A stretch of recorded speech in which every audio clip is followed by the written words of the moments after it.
দেখা যাক সতীর্থ প্লেয়ার ফাউল থ্রো এবং একটা আক্রমণের চেষ্টায় ওখানে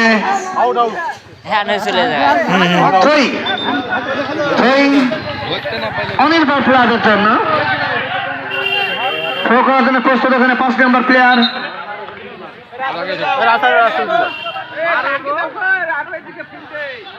সরাসরি গোলে মারতে পারে নাকি দেখি না না এবং কোনোভাবেই সম্ভব না আসলে হবে জানি না আছে অমানুষিত ভাবে কি টাইপেকারী হবে কিনা আর কিন্তু কিছুক্ষণ পরে ঘড়ি দেখা শুরু করে দেবে কিন্তু কিছুক্ষণের মধ্যে এবং দূরপাল্লা সব কিন্তু লক্ষ্যভ্রষ্ট হয়ে গেল সাইড লাইনের বাইরে ওখানে গোলকিক এবং লাউবাড়া ফুটবল একাদশের স্কোয়ার ব্যাক একটা লং হাই শট করে আবার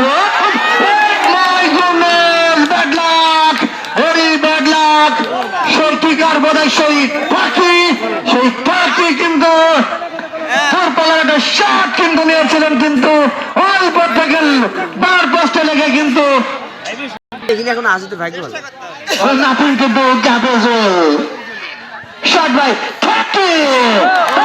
oh my goodness অল্প থেকে কিন্তু মাথা নষ্ট করা শট কিন্তু নিয়েছিল সেই Taki যার নাম্বার জার্সি নাম্বার 10 দেখাতে পারে তার একটা খেল যাই হোক খেলা এখন চলছে এই প্রান্ত থেকে 8 নম্বর জার্সি থেকে সুন্দর পাস তুলে দিয়েছেন দেখা যাক নির্বাচনের মধ্যে কি ঘটতে পারে সতীর্থ খেলার পায়ে এবং একটা দুর্বল এলেভেনের শটের মাধ্যমে হয়তোবা করবেন দেখি কি করতে পারে উচ্চ পাল্লা দূরপাল্লা শট কিন্তু তিনি নিয়েছেন ফিল্ডের মাঝ বরাবর ওই ডান প্রান্ত মানে রাইট ডিফেন্স উইংস থেকেই একটা চেষ্টা আক্রমণে যাওয়ার এবং 7 নম্বর জার্সি তো আমি দেখলাম অনির্বাণ ক্লাবের 7 নম্বর জার্সি তো এই প্লেয়ারটা কিন্তু অনেক ভালো খেলছে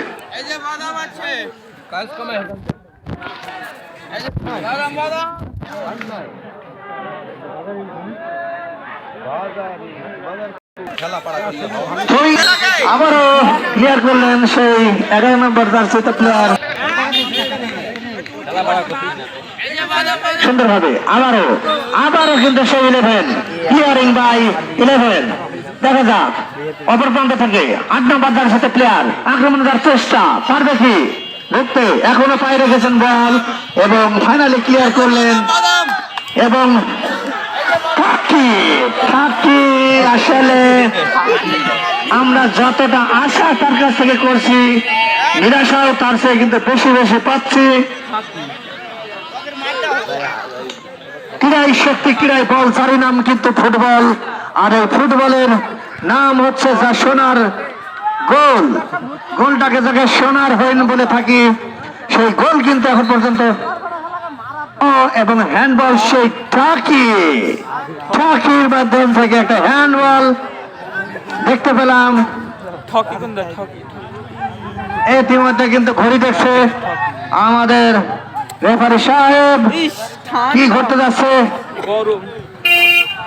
খেলা কি অমীমাংসিত হয়ে শেষ হবে নাকি আমরা কিছু বুঝতে পারছি না হলে কিন্তু সমাধান তো করতে হবে যেহেতু ফাইনাল রাউন্ডের খেলা এখন প্রথম থেকে নকআউট পর্বের খেলা